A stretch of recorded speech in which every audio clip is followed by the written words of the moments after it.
曾感动人的船，一刹那的爱分了中trái rồi giọt na đi lâu muộn.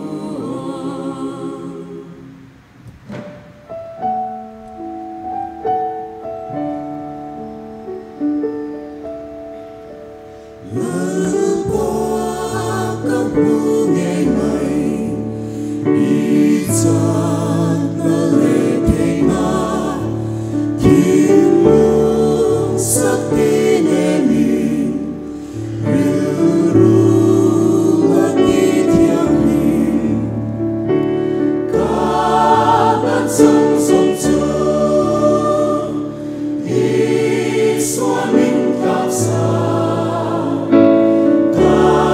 Suona song song tene mama ating fire.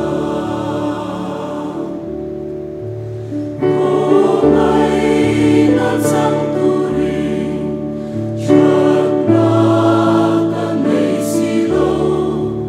Krista kisentura, kain buwan manitswa.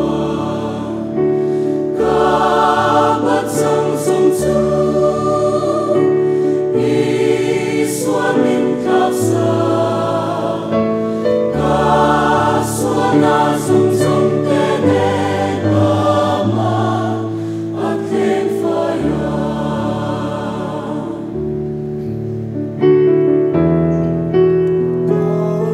Katlaraw tovang tinamun atatsu.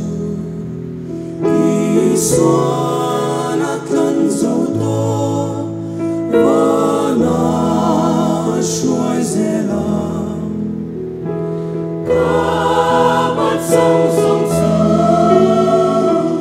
Iswan min kapsa Kaswana song tene mama ating fire.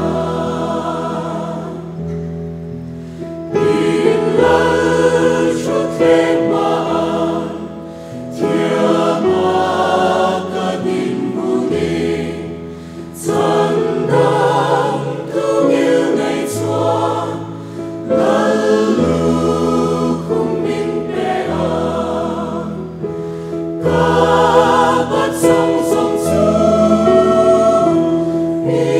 Iswamin kapsa.